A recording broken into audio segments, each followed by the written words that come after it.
उत्तर प्रदेश के अंदर, उत्तर प्रदेश देश की आबादी का सबसे बड़ा राज्य है। लगभग 25 करोड़ की आबादी है उत्तर प्रदेश की।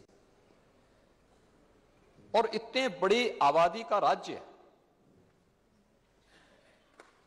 हर एक सरकार ने अपने समय में जरूर कुछ प्रयास किया होगा, लेकिन उन जन आकांक्षाओं का प्रतीक आखिर हम क्यों नहीं बन पा रहे थे?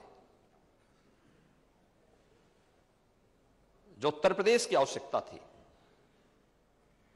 और राज्यपाल महोदय ने इसी बात का उल्लेख किया कि 37 वर्षों के बाद पुनः जनादेश प्राप्त होना तो कोई सामान्य बात नहीं, असामान्य बात है। हम जीते तो अच्छा है, और बीजेपी जीत जाए तो साहब ईवीएम में गड़बड़ी कर दी गई। ये कब तक आप वो करेंगे? ये तो जनता जनार्दन का अनादर है। और महोदय यही नहीं, इस दौरान हमारी सरकार ने 2017 में स्थानीय निकाय के चुनाव संपन्न किए थे, कोई हिंसा नहीं हुई। हमें लोकसभा का चुनाव करने का अवसर प्राप्त हुआ था 2019 में, 7 चरणों में चुनाव हुए थे, कहीं हिंसा नहीं हुई। 2021 में पंचायत चुनाव संपन्न हुए थे, 8 लाख से अधिक प्रतिनिधि चुने गए, शांतिपूर्ण तरीके से चुनाव हुए। 2022 में शांतिपूर्ण तरीके से विधानसभा के चुनाव भी संपन्न हुए, कोई आरोप प्रत्यारोप नहीं। चुनाव में हर दल अपनी बात को रख सकता था, कह रहा था, लेकिन चुनाव शांतिपूर्ण तरीके से हुए। लेकिन यहां पर चुनाव के दौरान समाजवादी पार्टी का समर्थन करने के लिए वेस्ट बंगाल से भी एक दीदी आई थी। और क्या स्थिति थी बंगाल में? विधानसभा चुनाव के बाद जो टोटल इंसिडेंट हुए थे वहां पर, पोस्ट पोल वायलेंस 12,000 घटनाएं घटित हुई थी।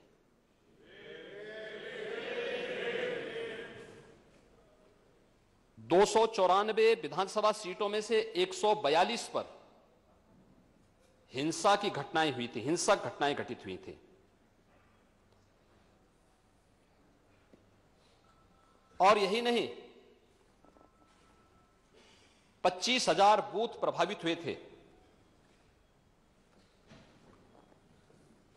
भारतीय जनता पार्टी के 10,000 से अधिक कार्यकर्ता शेल्टर होम में जाने के लिए मजबूर हुए थे। 57 कार्यकर्ताओं की निर्मम हत्या हुई थी। 123 से अधिक महिलाओं के साथ अमानवीय अत्याचार हुआ था, और 7,000 से अधिक कंप्लेंट भी रजिस्टर्ड हुई थी। ये स्थिति थी वहां की। वेस्ट बंगाल की आबादी उत्तर प्रदेश की आबादी की आधी आबादी है, और उत्तर प्रदेश में चुनाव के दौरान भी और चुनाव के बाद भी कोई हिंसा नहीं हुई। ये उत्तर प्रदेश की कानून व्यवस्था का एक उदाहरण है।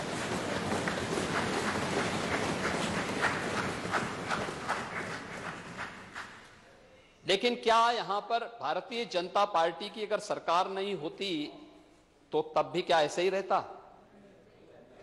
नहीं होता, क्योंकि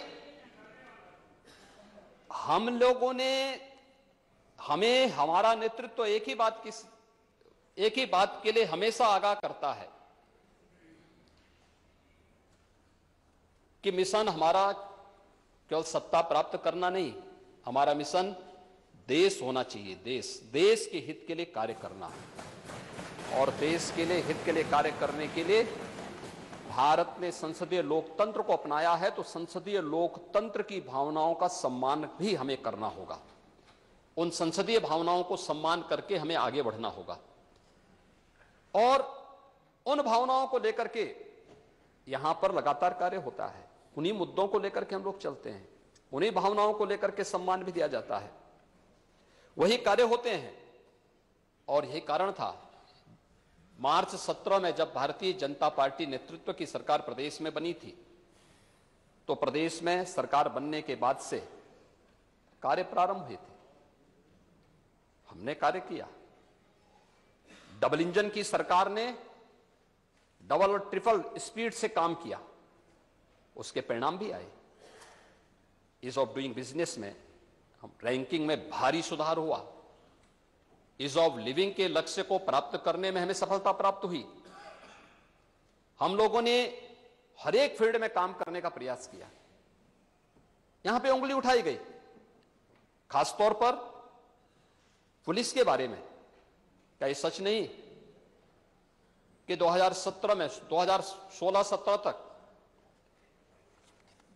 दुनिया का जो सबसे बड़ा सिविल पुलिस बल है, उसमें 1.5 लाख से अधिक पुलिस के विभिन्न पदों के स्थान खाली पड़े हुए थे, और वे सभी खाली पड़े हुए थे। हम लोगों ने पुलिस की भर्ती की प्रक्रिया को पारदर्शी तरीके से संपन्न किया। बल्कि उसके बाद भी, क्योंकि जिन लोगों की भर्ती पहले हुई होगी वे रिटायर भी हुए होंगे, अब तक 1,54,000 पुलिस की भर्ती की प्रक्रिया को पारदर्शी तरीके से संपन्न किया गया, जिसपे पहले सुप्रीम कोर्ट ने रोक लगाई थी। उत्तर प्रदेश में 2017 से लेकर के जब भारतीय जनता पार्टी नेतृत्व की सरकार आई, तो उस प्रक्रिया को हम लोगों ने शांतिपूर्ण तरीके से, पूरी स्वच्छता और पारदर्शी तरीके से संपन्न किया। 1,54,000 से अधिक पुलिस की भर्ती को संपन्न भी किया, और भर्ती को संपन्न करने के बाद वहां पर ट्रेनिंग की क्षमता को हम लोगों ने तिगुनी किया है। जो पुलिस भर्ती में केवल भर्ती नहीं होना है, भर्ती होने वाले रिक्रूट हैं, उनकी ट्रेनिंग को भी उसी क्षमता के साथ आगे बढ़ाना था। 3 गुनी क्षमता की गई। पैरामिलिट्री और मिलिट्री के ट्रेनिंग सेंटर भी लिए गए, और ट्रेनिंग सेंटर में फिर इस कार्यक्रम को आगे बढ़ाने का काम किया गया। व्यापक रिफॉर्म किए गए। पहली बार प्रदेश में 4 पुलिस कमिश्नरेट बने हैं। उत्तर प्रदेश के अंदर एसडीआरएफ का गठन हुआ, एसएसएफ का गठन हुआ, स्पेशल सिक्योरिटी फोर्स, उसका गठन किया गया। उत्तर प्रदेश ने मात्र 2 साइबर थाने थे, हर एक रेंज में एक साइबर थाने का गठन हुआ। सेफ सिटी के अंतर्गत सभी स्थानों पर जितनी भी हमारे बड़े शहर हैं, 17 नगर निगम हैं, इन सभी 17 नगर निगमों को आईटीएमएस के साथ जोड़ते हुए सेफ सिटी की कार्रवाई को आगे बढ़ाने का कार्य हुआ। और लखनऊ में उत्तर प्रदेश फॉरेंसिक इंस्टीट्यूट की स्थापना की कार्रवाई को भी हम लोगों ने आगे बढ़ाया। उत्तर प्रदेश के अंदर कानून व्यवस्था की स्थिति को बेहतर बनाने के लिए कभी पीएसी बल की बड़ी भूमिका होती थी। एक साजिश के तहत 54 कंपनियां समाप्त कर दी गई,